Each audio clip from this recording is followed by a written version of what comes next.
And Marape himself is not a good leader. He's an incompetent leader. And his incompetency is displayed to the world.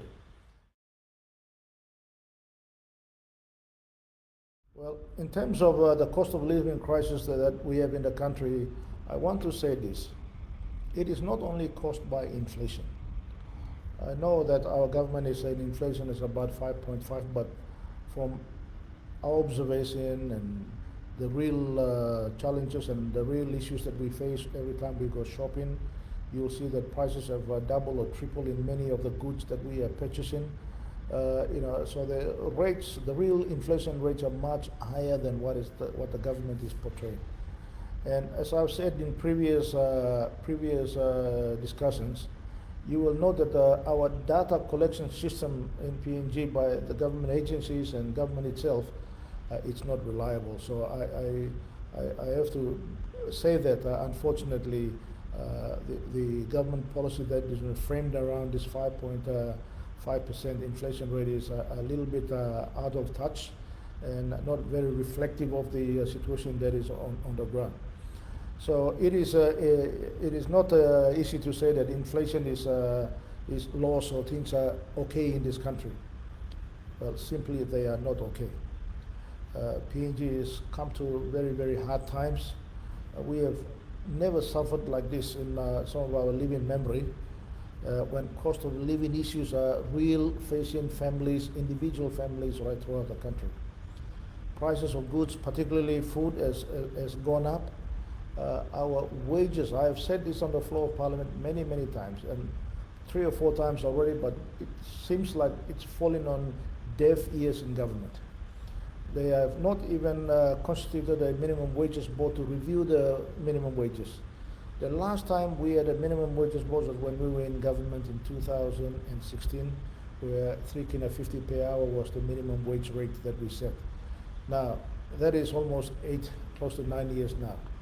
I think it is important, and within that 9 years, prices of goods have gone up, and our families cannot afford to keep up with the pressures of providing food and the necessities for their families. So, it is urgent that this government or any other new government that comes in, priority must be given to the minimum wages board so that we can lift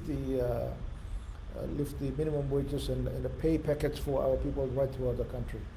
Inflation is not going to come down, or prices of goods are not going to come down that quickly. So we have to match it by increasing a little bit of wages so that people can afford to have at least 2 or 3 meals a day, and many of their kids are not starving as we see today. I've given this example before. In 2016, the Trukai 10 kg bag was almost 30 kina per bag, 10 kg bag. Today, it's over 65 kina. That is more than 100% increase in prices. Now, somebody earning 3 kina 50 per hour over a fortnight, that means working 2 days, almost 2 days to buy 1 packet of rice in terms of the wages that they are getting.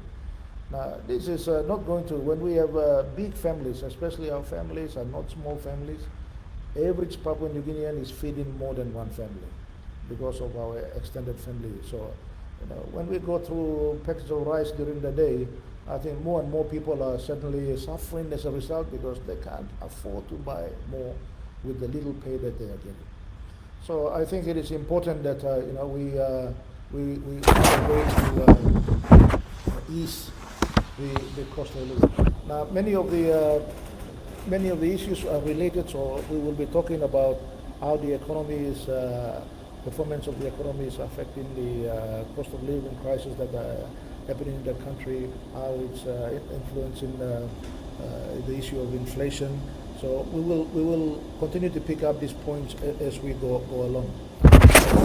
I want to say also that PNG's employment has shrunk. Even though Marape has been shamelessly going out telling thousands or millions of young people in the country who finish university or finish colleges or technical colleges or nursing colleges who are looking for a job, He said, oh, please ring me, give me your name, and I'll find you a job.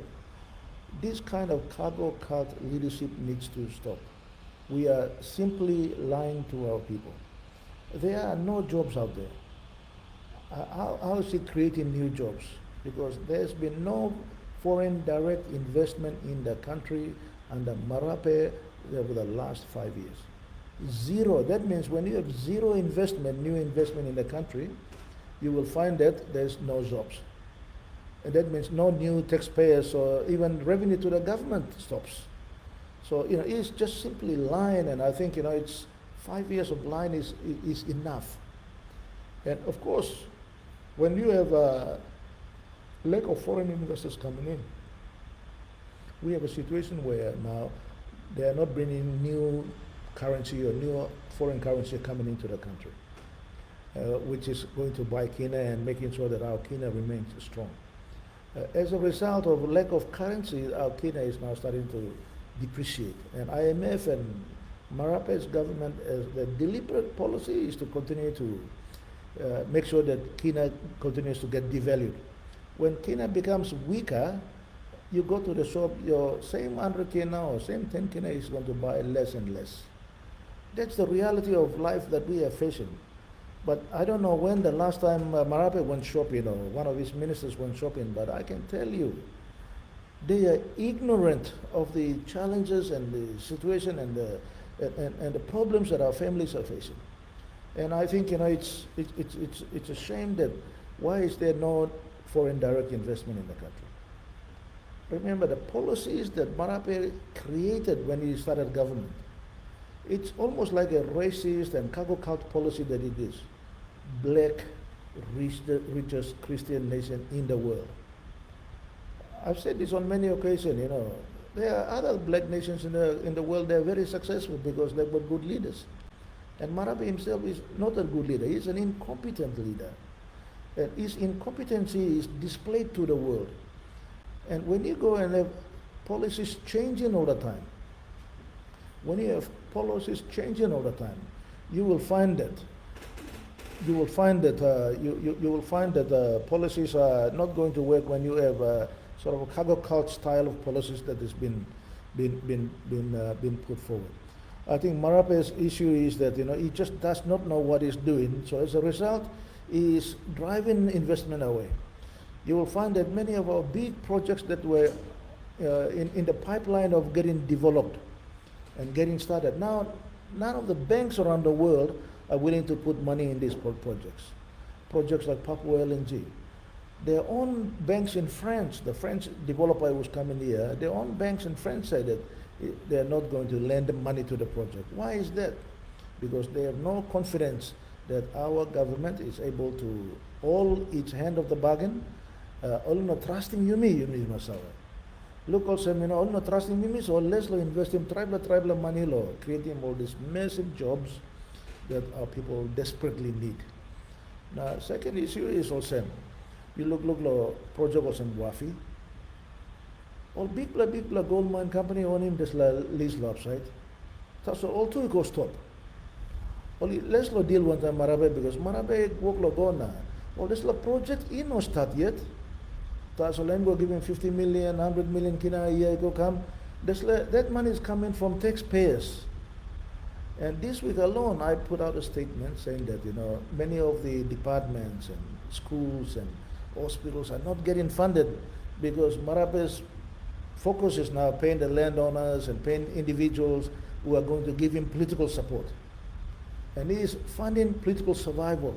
He's not funding the survival of our people. And this is where it is wrong. Taxpayers hard-hand money, they pay tax to government. It's not coming from the money project. These projects have not started yet.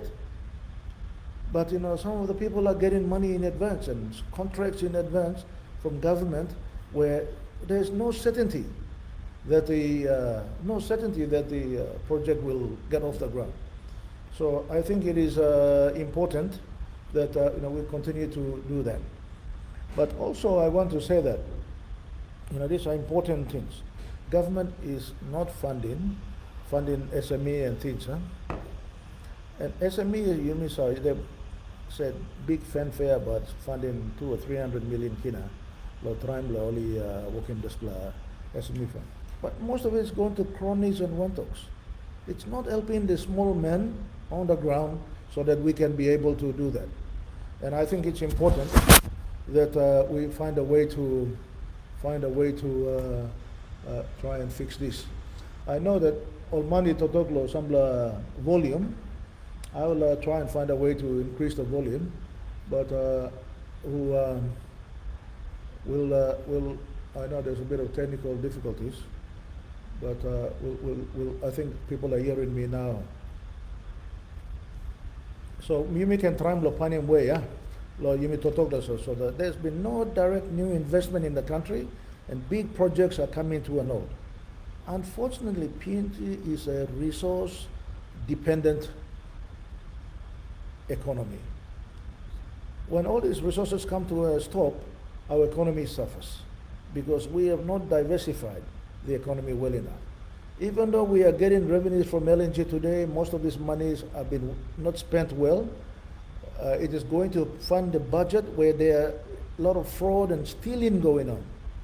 A lot of fraud and stealing going on. It's not going to the people. Individual contractors are getting massive contracts, and half of these monies have been been paid to individuals who are not building the economy but building wealth for themselves. And I think that the government's lack of support for SME is also creating more unemployment in the country. This false policy about helping Papua New Guineans getting off the ground and getting that Toksawels and only by Alibimol families, working work and any income, it's just all nonsense. They are doing it deliberately to try and divert funds into people that they know and people who are able to help them stay in power and stabilize their own politics and wealth.